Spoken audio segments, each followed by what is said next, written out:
ನಾವು ಕಚ್ಚನೂ ಕಟ್ಟಲ್ಲ. ತಾಕತ್ತಿದ್ರೆ ನೋಡೋಣ ಸರ್ಕಾರನ, ಜಿಲ್ಲಾಡಳಿತನ, ಇಲ್ಲ ರೈತರ ಸವಾಲಿದೆ. ನಾನಿವತ್ತು 144 ಸೆಕ್ಷನ್ ಕೂಡ ಜಾರಿ ಮಾಡಿದ್ದಾರೆ ತಹಸೀಲ್ದಾರ್. ನಾವು ಇದಕ್ಕೆ ಕಚ್ಚನೂ ಕಟ್ಟಲ್ಲ. 144 ಸೆಕ್ಷನ್ ಸರ್ಕಾರ ಇದೆ, ಅವ್ರು ಮಾಡ್ಕೊಳ್ತಾರೆ. ನಾವಿರೋದು ಹೋರಾಟ ಮಾಡಕ್ಕೆ, ನಾವು ಹೋರಾಟ ಮಾಡೇ ಮಾಡ್ತೇವೆ. ಅವ್ರಿರೋದು ಸೆಕ್ಷನ್ ಹಾಕಕ್ಕೆ, ನಾವಿರೋದನ್ನು ಮುರಿಯಕ್ಕೆ. ನಾನು ಈ ಕೂಡಲೇ ಸರ್ಕಾರ ಕೇಳ್ತಾ ಇದ್ದೇನೆ, ನಿಮ್ಮ 144 ಸೆಕ್ಷನ್ಗೆ ನಾವು ಕಚ್ಚನೂ ಕಟ್ಟಲ್ಲ. ತಾಕತ್ತಿದ್ರೆ ನೋಡೋಣ ಸರ್ಕಾರನ, ಜಿಲ್ಲಾಡಳಿತನ, ಇಲ್ಲ ರೈತರ ಸವಾಲಿದೆ. ಡಿ.ಕೆ. ಶಿವಕುಮಾರ್ ಅವರು ಬಹಳ ಗಟ್ಟಿಯಾಗಿ ಇಟ್ಕೊಂಡಿದ್ದಾರೆ ಇದನ್ನ. ಅಂದ್ರೆ ರಂಗನಾಥ್ ಅವರಿಗೆ ಅನುಕೂಲ ಮಾಡಬೇಕು ಅನ್ನೋದು ಒಂದು ಉದ್ದೇಶದಿಂದ ಅದು ಮಾಡ್ತಿದ್ದಾರೆ. ಎಲ್ರಿಗೂ ನಮಸ್ಕಾರ. ಇವತ್ತು ನಮ್ಮ ಭಾರತೀಯ ಜನತಾ ಪಕ್ಷ ಏನು ಎಕ್ಸ್ಪ್ರೆಸ್ ಕೆನಾಲ್ ಅಥವಾ ಲಿಂಕ್ ಕೆನಾಲ್ ಅಂತ ಇವತ್ತು ನಾವು ಕರಿತೇವೆ, ಈ ಕಾಂಗ್ರೆಸ್ ಸರ್ಕಾರ ಬಂದ ಮೇಲೆ 70ನೇ ಕಿಲೋಮೀಟರಿಂದ ನೇರವಾಗಿ ಕುಣಿಗಲ್ ಮತ್ತು ರಾಮನಗರ ಜಿಲ್ಲೆಗೆ ಹೇಮಾವತಿ ನೀರನ್ನು ತಗೊಂಡೋಗುವಂಥ ಒಂದು ಯೋಜನೆ ಅನುಷ್ಠಾನ ಮಾಡಿದೆ. ಈ ಸರ್ಕಾರ ಬಂದ ತಕ್ಷಣವೇ ಅದು ಅನುಷ್ಠಾನ ಆಯಿತು. ಅವತ್ತಿಂದ ಇಲ್ಲಿವರೆಗೂ ನಾವು ಹೋರಾಟ ಮಾಡ್ಕೊಂಡು ಬಂದಿದ್ದೇವೆ. ನಾವು ಸರ್ಕಾರದ ಗಮನಕ್ಕೂ ಕೂಡ ತಂದಿದ್ದೇವೆ. ಪರಮೇಶ್ವರ್ ಮನೆ ಮುಂದೆನೂ ಕೂಡ ಪ್ರತಿಭಟನೆ ಮಾಡಿದ್ದೇವೆ. ನಿಟ್ಟೂರಿಂದ DC ಆಫೀಸ್ವರೆಗೂ ಪ್ರತಿಭಟನೆ ಮಾಡಿದ್ದೇವೆ, ಪಾದಯಾತ್ರೆ ಮಾಡಿದ್ದೇವೆ. ಅಸೆಂಬ್ಲಿಯಲ್ಲೂ ಕೂಡ ಮಂಡನೆ ಮಾಡಿದ್ದೇವೆ, ಈ ಯೋಜನೆಯನ್ನು ಮಾಡಬಾರ್ದು ಅಂತೇಳಿ. ಖುದ್ದಾಗಿ ಡಿ.ಕೆ. ಶಿವಕುಮಾರ್ ಸಾಹೇಬ್ರಿಗೂ ಕೂಡ ವಿನಂತಿ ಮಾಡಿದ್ದೇವೆ. ಆದರೆ ಇದು ಯಾಕೋ ಸರ್ಕಾರ ಮತ್ತು ಡಿ.ಕೆ. ಶಿವಕುಮಾರ್ ಅವರು ಬಹಳ ಗಟ್ಟಿಯಾಗಿ ಇಟ್ಕೊಂಡಿದ್ದಾರೆ ಇದನ್ನು. ಅಂದರೆ ರಂಗನಾಥ್ ಅವರಿಗೆ ಅನುಕೂಲ ಮಾಡಬೇಕು ಅನ್ನೋದು ಒಂದು ಉದ್ದೇಶದಿಂದ ಅದು ಮಾಡ್ತಿದ್ದಾರೆ. ನಮಗೆ ಕುಣಿಗಲ್ಗೆ ನೀರು ಕೊಡೋದಕ್ಕೆ ಯಾವುದೇ ತಕರಾರಿಲ್ಲ. ಅವರಿಗೆ 3 TMC ನೀರು ಏನು ಕೊಡಬೇಕು, ಹೋದ ವರ್ಷ ಸಂಪೂರ್ಣವಾಗಿ 3 TMC ನೀರು ಕುಣಿಗಲ್ಗೆ ಹೋಗಿದೆ. ಅವ್ರ ಯೋಜನೆ ಅನುಷ್ಠಾನ ಮಾಡ್ಕೊಂಡು ಟೇಲ್ ಎಂಡ್ ಏನಿದೆ ಕುಣಿಗಲ್ದು ಅಲ್ಲಿವರೆಗೂ ನೀರು ತೊಗೊಂಡೋಗ್ಲಿ. ನಾನು ಆ ತಾಲೂಕವನು, ನನಗೇನು ತಕರಾರಿಲ್ಲ. ತುಮಕೂರು ಜಿಲ್ಲೆ ಜನಕ್ಕೂ ಕುಣಿಗಲ್ಗೆ ನೀರು ಕೊಡೋದಕ್ಕೆ ಏನು ತಕರಾರಿಲ್ಲ. ಕೃಷ್ಣಪ್ಪನಿಗೆ ಆಗಲಿ, ನನಗೆ ಆಗಲಿ, ಗುಬ್ಬಿ ಅವರಿಗೆ ಆಗಲಿ, ಯಾರಿಗೂ ತಕರಾರಿಲ್ಲ.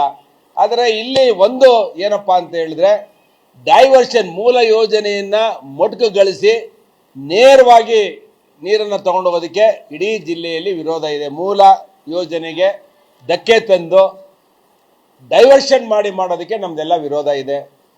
ಇಷ್ಟೆಲ್ಲ ಹೋರಾಟಗಳಾಗಿ, ಇಷ್ಟೆಲ್ಲ ಅಸೆಂಬ್ಲಿಗಳಲ್ಲಿ ರೈತರುಗಳು, ಸ್ವಾಮೀಜಿಗಳು, ಜನಪ್ರತಿನಿಧಿಗಳು ನಾವೆಲ್ಲರೂ ಹೋರಾಟ ಮಾಡಿದ್ದೇವೆ. ಇಷ್ಟಾದರೂ ಹಠ ಬಿಡದಲೆ ಇದನ್ನು ನಾವು ತಗೊಂಡು ಹೋಗ್ತೀವಿ, ಸರ್ಕಾರ ನಮ್ದಿದೆ ಅಂತೇಳಿ ಮೊಂಡು ವಾದವನ್ನು ಡಿ.ಕೆ. ಶಿವಕುಮಾರ್ ಸಾಹೇಬರು ಮಾಡ್ತಾ ಇದ್ದಾರೆ.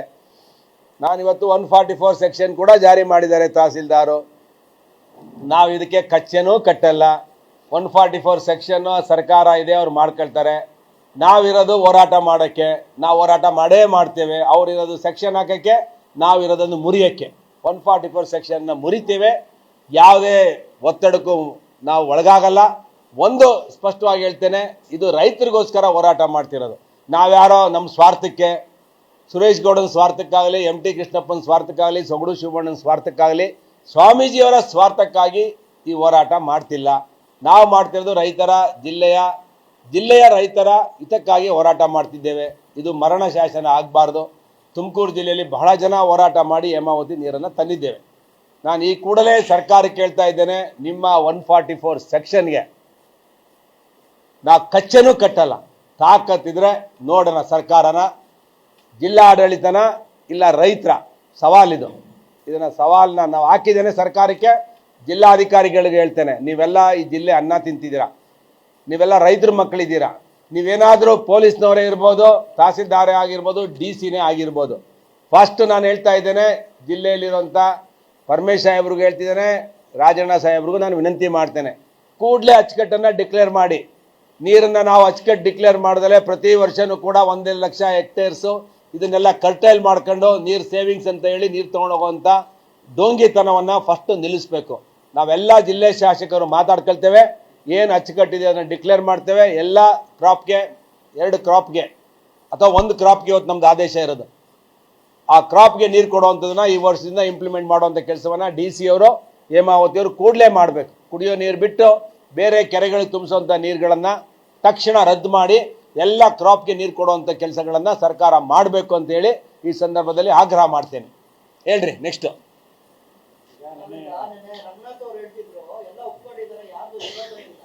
ಹೆಚ್ಚಿನ ವಿಡಿಯೋಗಳಿಗೆ ಪ್ರತಿಧ್ವನಿ ಯೂಟ್ಯೂಬ್ ಚಾನೆಲ್ ಸಬ್ಸ್ಕ್ರೈಬ್ ಮಾಡಿ, ಬೆಲ್ ಐಕಾನ್ ಕ್ಲಿಕ್ ಮಾಡಿ.